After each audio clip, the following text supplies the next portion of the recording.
Hello guys, welcome to मेरे YouTube channel. मेरा नाम है कार्तिक और आज कनाडा के अंदर तड़कते भड़कते कुछ एक अपडेट्स आए हुए हैं।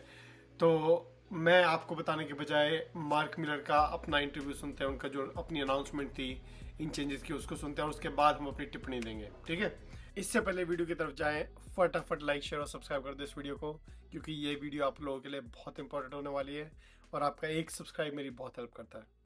Let's get started with the video. International students are a valuable asset to this country. They are bright, young individuals that enrich our communities and bring significant social, cultural, and economic benefits. They deserve the best. They deserve world-class academic experiences that they sought out and hoped for. And Canada is renowned for that. Sadly, this has not always been the case. It's unacceptable that some private institutions have taken advantage of international students by operating under-resourced campuses, lacking supports for students, and charging high tuition fees, all the while significantly increasing their intake of international students. Today, I am announcing 3 principal measures. 1, a temporary 2-year cap on new international student permits. It is the latest in a series of measures to improve program integrity and set international students up for the success in order to maintain a sustainable level of temporary residence in Canada as well. To ensure that there is no further growth in the number of international students in Canada for 2024, we are setting a national application intake cap for a period of 2 years. For 2024, the cap is expected to result in approximately 364,000 approved study permits, a decrease of 35% from 2023. In the spirit of fairness, we are also allocating the cap space by province based on population, such as that some provinces will see much more significant reductions. We'll continue to work closely with those provinces and territories to put these measures into place, as they will be responsible for determining how the cap is distributed between its designated learning institutions that they have jurisdiction over. I've had productive conversations in particular with British Columbia and Ontario already, and we all recognize what needs to be done to protect the integrity of our system while supporting international students. In addition, effective immediately, applicants must provide a provincial attestation with their study permit application. At the same time, the cap will not apply to students at graduate levels of studies, including master's and doctoral students. Those are the people we're looking for. Study permit applications at the elementary and secondary school levels will also be exempt. As of September. देखो, सबसे पहला change हुआ है वो आपको हुआ है कि स्टूडेंट एप्लीकेशंस के ऊपर कैप लग गई है। ठीक है, 2024 के अंदर जो कैप है वो 364,000 स्टूडेंट्स है, मगर जो 2025 के अंदर कैप है वो अभी बताई नहीं गई है। वो ये लोग असेस करेंगे 2024 के आखिर में। एक और चीज़ है, कैप जो है ये प्रोविंस वाइज होगी, तो हो सकता है ओवरऑल इनकी जो कैप है वो 35% रिडक्शन की है 2023 के मुकाबले, मगर हो सकता है ओंटारियो के अंदर ये कैप 50% हो, अल्बर्टा में 35% हो, सस्काचुअन में 15% हो। तो डिपेंडिंग ऑन द प्रोविंसेस उस हिसाब से कैप्स वगैरह लगेंगी आपके स्टूडेंट परमिट एप्लीकेशंस के ऊपर। दूसरी बात, इफेक्टिव इमीडिएटली आप लोगों को अटेस्टेशन लेटर चाहिए होगा प्रोविंसेस से। ठीक है, कि आप लोग उस प्रोविंस के अंदर स्टडी करने आ रहे हो। जब तक आप लोगों के पास वो अटेस्टेशन लेटर नहीं है, आप स्टूडेंट वीज़ा के लिए अप्लाई नहीं कर सकते। अगर आप उसके लिए अप्लाई करोगे तो आपका वीज़ा रिजेक्शन आ जाएगा। ठीक है, अब दिक्कत वाली बात यह है कि इस टाइम पे सिर्फ क्वेबेक ही ऐसी जगह है जिन्होंने अपना अटेस्टेशन लेटर का एक प्रॉपर प्रोसीजर तैयार किया हुआ है कि आप किस तरह से अटेस्टेशन लेटर ले सकते हो उस प्रोविंस से। बाकी प्रोविंसेस अभी इसी के अंदर काम कर रहे हैं, मगर उनमें से किसी भी प्रोविंस के पास अभी अटेस्टेशन लेटर की डिटेल्स नहीं आई है कि किस तरह से अप्लाई करोगे। कोई स्पेसिफिक पोर्टल होगा जहाँ पर आप आज जाके अप्लाई करोगे या फिर कैसे कैसे होगी ये सारी चीज़ें। ठीक है, आखिरी चीज़ जो है इस पॉइंट के अंदर वो ये है कि जो कैप लगी है वो ग्रेजुएट स्टूडेंट्स के ऊपर नहीं लगी है। तो अगर आप अपनी मास्टर्स पीएचडी वगैरह करने के लिए आ रहे हो या फिर आप स्पेसिफिक स्टडीज़ के लिए आ रहे हो हेल्थ केयर या फिर लॉ सेक्टर में भी, तो आप लोगों के ऊपर ये कैप नहीं है। अब चलते हैं दूसरे पॉइंट पे। As of September 1st of this year, postgraduate work permits will no longer be available to public-private institution models. अब इस पॉइंट को ज़्यादा एक्सप्लेन करने की जरूरत नहीं है। स्टार्टिंग सितंबर जो आपके प्राइवेट इंस्टीट्यूट्स है, प्राइवेट कॉलेजेस वगैरह हैं, अगर आप उसमें पढ़ाई करने के लिए जा रहे हो तो उसके बाद आपको पोस्ट ग्रेजुएशन वर्क परमिट्स नहीं मिलेंगे। Thirdly, in the coming weeks, we will be announcing that open work permits will only be allowed and be available to spouses of international students enrolled in master's and doctoral programs, as well as professional programs such as medicine and law.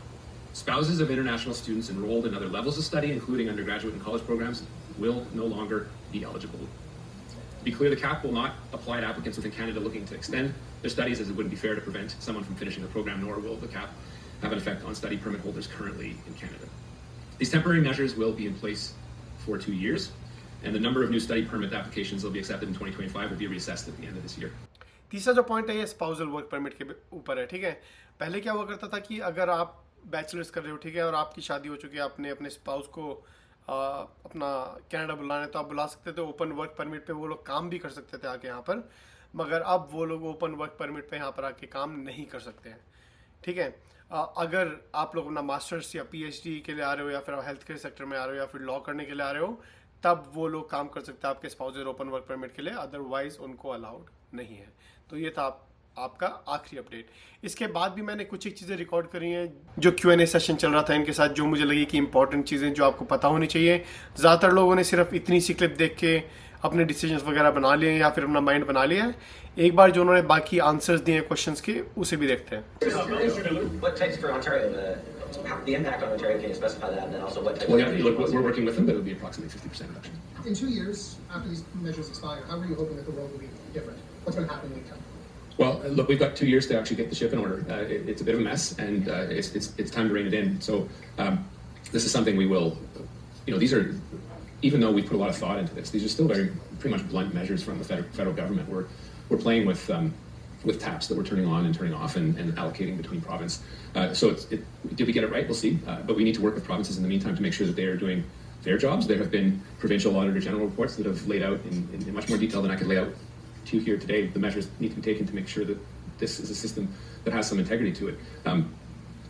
It is not the intention of this program to have sham commerce degrees or business degrees that are sitting on top of a massage parlor that someone doesn't even go to, and then they come into the province and drive an Uber. If you need a dedicated channel for Uber drivers in Canada, I can design that, but that isn't the intention of an international student program. So this is something we need to rein in. They exist. Those institutions need to be shut down, and it's up to the provinces to do it. तो जैसे यहाँ पर आप लोग देखते थे, उन्होंने Uber वगैरह वाली बात भी करी कि यहाँ पर इंटरनेशनल स्टूडेंट्स आके अपना पढ़ाई करने के साथ साथ और पढ़ाई करने के बाद भी अपना सिर्फ ऊबर वगैरह चला के काम चला रहे हैं। तो इन सारी चीज़ों को रोकने के लिए और इन सारी चीज़ों को कम करने के लिए सारे के सारे मेजर्स लाए जा रहे हैं। Is your government concerned about the economic impact this will have on public universities and colleges? We are, absolutely. This has been very, very lucrative, and it's certainly something that private colleges have made a lot of money out of. Again, I'm not the Minister of Post-Secondary Education Underfunding, the Minister of Immigration, and clearly in the last decade or so, even longer, post-secondary institutions in Canada have been underfunded by provinces. And these institutions are smart, and they've gone and they've seen that they can get tuition fees that are 4 or 5 times more than what my kids pay at McGill or Acadia, and they've made money off it.